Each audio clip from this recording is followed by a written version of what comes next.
Hickok 45 here. Let's talk about what we think might have been the most influential military pistol cartridge of all time, or at least since 1873. Right here we've got the 45 Colt. It might be in contention, you think? What do you think, cowboy? Oh, he doesn't like it. It hits too hard. That's what he thinks. What about you, 2-liter? Wow, you don't like it either, do you?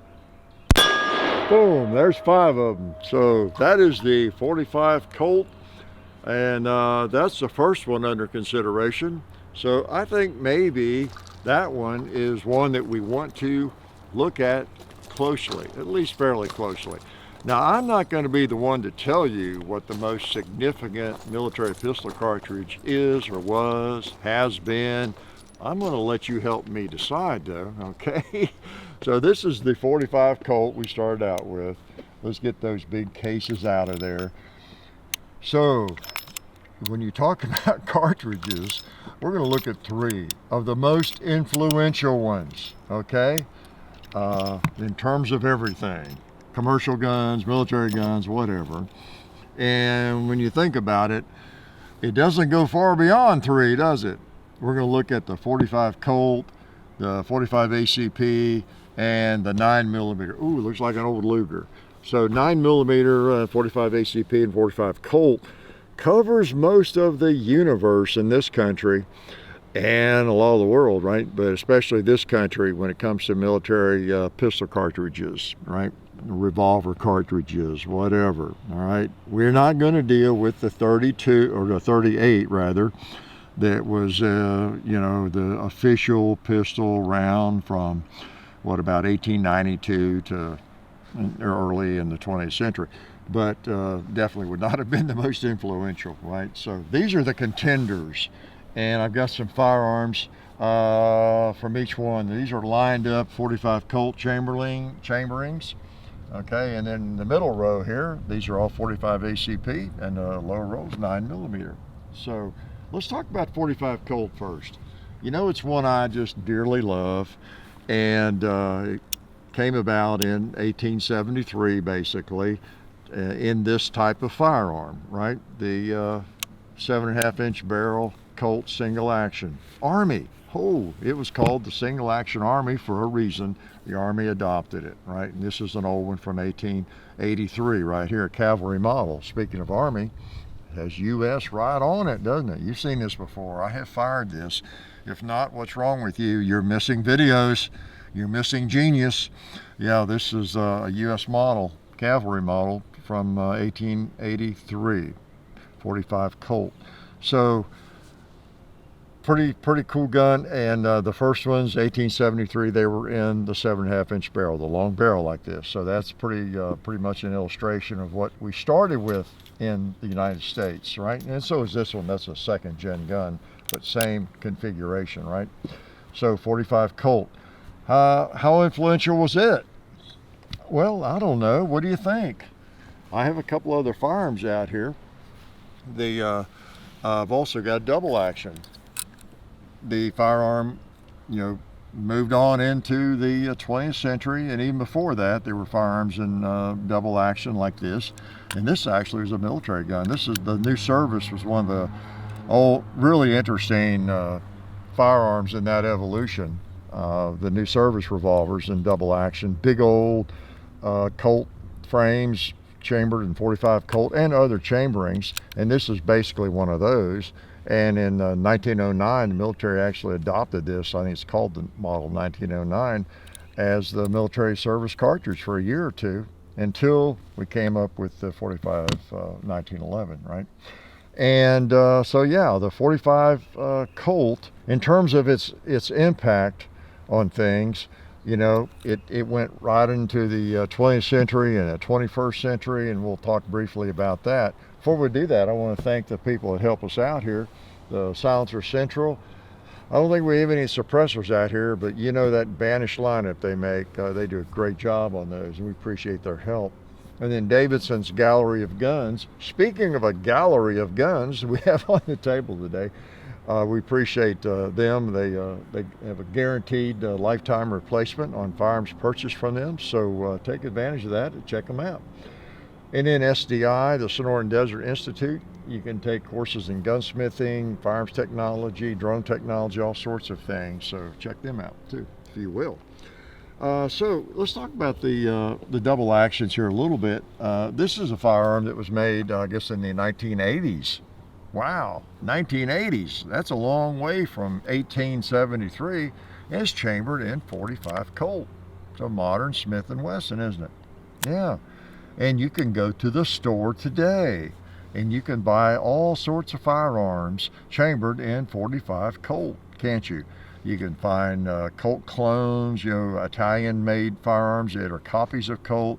You can find, I had one out here, I should have kept it, the Vaquero made by Ruger in .45 Colt. Just any number of firearms, including rifles. I have a Marlin lever gun chambered in .45 Colt. You probably, or you might likely have something like that chambered in .45 Colt, whether it's a Rossi or a Marlin or a Winchester. If we went into the catalogs, looked around online, how many firearms could you find that have been manufactured in the last week, the last year, the last 20 years, whatever, that are chambered in .45 Colt? All sorts of things. Everything from a Derringer, probably, to a double action revolver, to a lever gun. What else? I mean, you name it. Single shots. .45 Colt will never die, will it? It's a nice big cartridge. It's a low pressure cartridge. It has so much history, associated with it. The Wild West, even the military in the early West, the early days of, well, not the early days of the West, it was the military cartridge, from 1873 up to 1892, basically. And then it was used even after that. So, yep, .45 Colt, a wonderful round. Many of you have firearms chambered in it. Let us know what you have. What else I'm not even thinking about. Just everything you can imagine. So we have to admit that the .45 Colt has had quite an impact on firearms, both yesterday, going back into yesteryear, and today. If I put a list together of all of my .45 Colt chambered firearms, it would be long. It would be long. And knowing me, the way I know me, I probably have not purchased my last firearm chambered in .45 Colt. Yeah. And speaking of .45 Colt, or any chambering you might imagine, we appreciate the help from Alabama Holster. They make the greatest little concealment holsters out of Kydex you've ever seen. And they actually do have something that would chamber a .45 Colt, or hold one, because I have actually a flapjack holster, belt holster, that I use for my Guardian that's out here on the table, and it's .45. It's not Colt, but .45. So anyway, .45 Colt is in the running. Let's not take 30 minutes on this video, but we will if we want to, right? So .45 Colt is definitely very, very significant. What about .45 ACP? It came about in, 1904, I think, that John Browning came up with a cartridge. And then in 1911, we had the perfection of this firearm he was working on. And I happen to have a magazine loaded here. Now, I hate to shoot this and get it dirty, but I'm going to do it just for you all. This is the 1918, a true 1911. Right, so one of the early models before the A1, before they were modified a little bit, and used in World War I, no doubt. Let's just fire a couple of shots from it. .45 ACP. Let's put one on that target right there. See if I can come close to the bullseye. Woo! All right. And what else needs to be shot? How about that 2-liter right there? Yes. And a stop sign, and that sign. Yeah, nice. Cowboy, you need one of these too. Mr. Gong, you might need one. Let's just go out and put one on him, or at least near him. Let's scare him.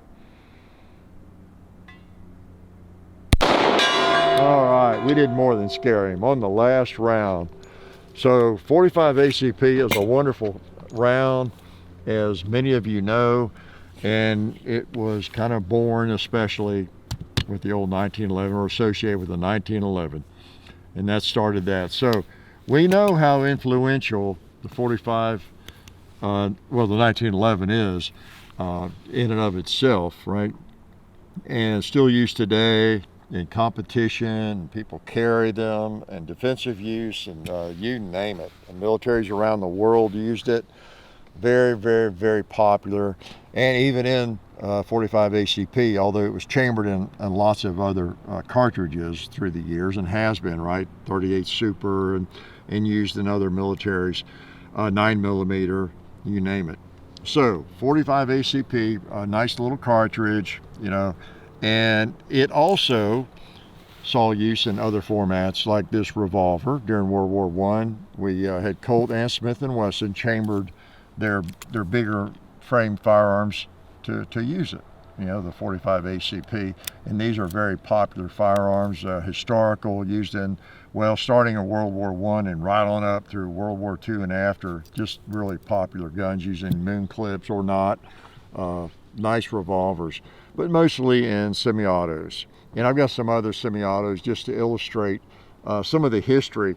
I don't have a hot shot competition 45 ACP, but yeah, you got this kind of illustrates this Nighthawk, kind of a really, really nice, as an example of a custom 45 ACP pistol, 1911. You know, so 45 ACP, and that is very, very sweet to shoot, of course, as it is in almost any custom pistol, right?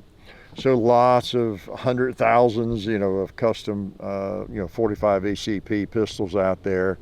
No telling how many rounds have been thrown through firearms like that. And then you've got just basic firearms that Glocks or SIGs, you name it. FN, I got an FN on the table. Polymer pistols chambered in 45 ACP. Other variations of the 45 ACP. This is the commander size. You know, it's got a lightweight frame. All sorts of variations of the 1911, of course, chambering the 45 ACP. And there's an FN on the end. So right on up to modern times, and that one on the end, that FN, that's a firearm that is part of my home defense battery, okay? It's in a strategic spot every night. So again, we have a cartridge that came about at the turn of the century, and it's still used today, you know, in 2025. And that one, I can use any cartridge I want, as an example, and you too probably. And I can choose any firearm essentially made on the planet with any cartridge that I want. And I know about a lot of them. I have a little bit of experience with firearms, and that firearm in 45 ACP is one that I would grab first when something goes bump in the night. So that is kind of an illustration of, you know, the longevity of that cartridge, and how much trust, you know, that many of us still put in it, right? So yeah, 45 ACP. Runs a gamut. What else is it chambered in? Man, there's automatic. Well, I don't have it out here. Actually, I did. I'm sorry about that. I actually had it out here. I didn't put it on. Forgot to put it on the table. But I have the LC carbine, as you all know, and chambered in 45 ACP. And you know, another example of modern use of that cartridge. I have it. It's a threaded barrel. Put a suppressor on it, which I do. You've seen it in videos. Yeah. So just again. Influential is the key word. Which one's going to be the most influential? I don't know. So 45 ACP, quite influential. Let's move on to 9mm. We got to shoot one of these. I'm having trouble with that Luger, so I got to get that worked on. But let's just go ahead and shoot this baby. This kind of started it off, didn't it, with a 9mm in the United States. Now, this started it off, the Luger, essentially, though, in the early 1900s. George Luger came up with the 9mm, and so it's been around a long time as well. It's just that in the United States, it didn't become adopted as a military cartridge until we adopted, you know, the Beretta. Let's just shoot it. How about that? The Beretta 92. In fact, it hadn't been all that long ago that we gave it up, right, as the standard military pistol. And it still shoots great.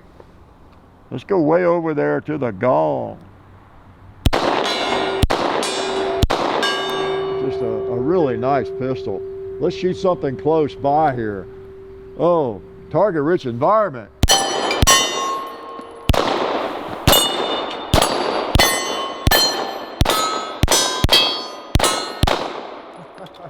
Too many targets. So a really fine shooting pistol. The first 9mm, right? Correct me if I'm wrong, but you know, in '86 when we adopted this as our military cartridge in the Beretta 92, called the M9 by the military, this is it. And served pretty well from what I understand. And most soldiers have liked that. But again, it started before that, you know. And so in terms of the history of the cartridge, let's get a 9mm out here. We got to have a 9 showing, don't we? Yeah, 9mm. Let's put a 45 by it. We haven't done that. Let's put these out here. I just didn't plan well enough. There we go. There's the 3 we're talking about. But the Luger kind of really started it all, and that goes way back. So there were countries, as you know, using 9mm before we adopted it for our military. In fact, we were using it. I should have brought my high power out too. The Browning high power is very significant in early use of the 9mm. I had a Browning high power before our military adopted it, and the 92 came out. But so yeah, in terms of influence, it was very influential even before, you know, we adopted it, of course. And I've got a CZ75 over there on the end. You know, talk about a classic pistol. That was a 9mm that, you know, most of you know about. That's a great design. You know, it was very, very, very popular before, you know, our military in the United States went to the 9mm, of course. So we were a little bit of a Johnny-come-lately, I guess, when it comes to 9mm. And I've got a couple others out here just to illustrate. You know, this, of course, the current pistol military is using. That's another one. I'm not going to shoot it, even though I have a magazine loaded there, but the M17. And then this is a Glock 19 that I keep handy as well. So we have a wide array. 9mm, wow. I could have brought out about 100 guns, couldn't I? You know, whether it's a Glock 43 or a SIG P365, just any number of pistols.